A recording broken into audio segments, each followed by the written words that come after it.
Hi, I'm Logan Booth, and you're watching The Great Depression.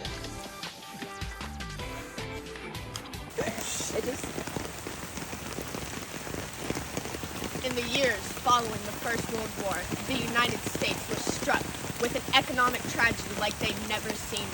Families with new blooming wealth lost all of their money within days. Banks were shut down, jobs were lost, and poverty struck the nation. Yeah, the Great Depression was pretty great and depressing for women. So make sure you shop women-owned businesses like mine, Kylie Cosmetics. In the first months of the Great Depression, the average American men were laid off from their jobs and families lost their main source of income. Employment for women opened from industries that were not as affected by the stock market crash, including teaching, clerk work, and sewing. The employment rates for women in work grew significantly throughout the Great Depression due to the increase in these types of jobs. Employed women rates increased by 24%, from 10.5 million to 13 million. Although job opportunities were now more available to women, their working conditions and wages were low and unfair. We're rolling. Yeah, see, I don't really know much about none of that history stuff, but man, that big Great Depression thing, it was bad. You know, them poor people went to sleep all happy and rich, and woke up broke as hell. You know, especially them women, man. Them in them factories, that's just doggone messed up. Because of the influx of women back in the workforce, minorities now had an even harder time finding work with any reasonable pay. African Americans, Mexican Americans, and other minorities had a decrease in their pay and job opportunities. The job competition that was already present in America was now worse than ever because of racial discrimination and the rapidly progressing depression. 400,000 Mexican Americans moved out of the U.S. to Mexico in the 1930s because of the job competition and horrible conditions in America.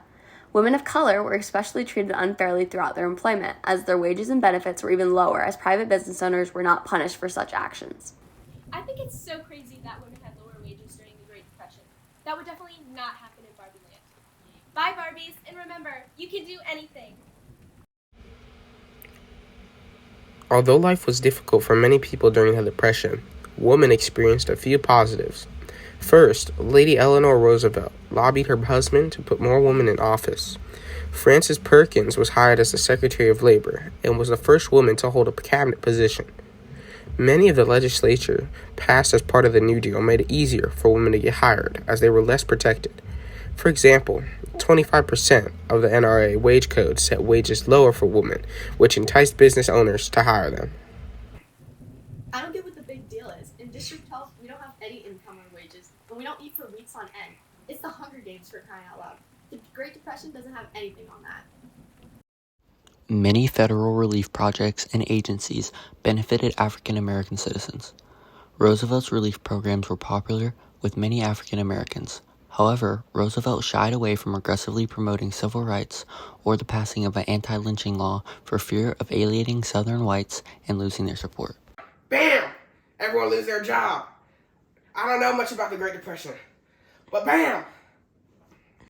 Due to African Americans not being treated equally within the workforce to begin with, and having lower paying professions, they suffered as the Depression hit and they had no financial backup. Throughout this time period, racial violence was also more profound, especially in the South, as whites were frantically trying to find ways to support their families. As people like to say, African Americans were the last hired and first fired. The Great Migration of African Americans from the southern to northern states in hopes for better employment was also a large effect of the Great Depression, and by the end of the Great Depression, around 1.75 million African Americans had migrated. The history that was made for all the activists that advocated for people who were negatively impacted by the Depression was super impactful for the people of the Depression.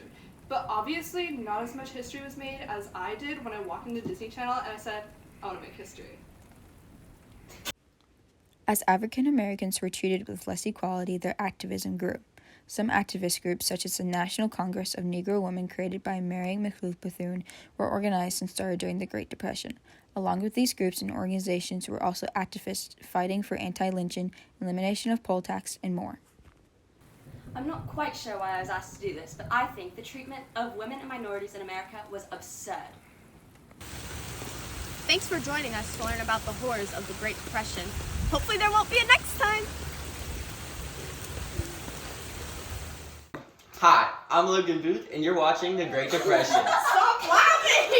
You gotta go. I'm not quite sure, was I? What? The history that was made for all the people negatively. No, that's not it.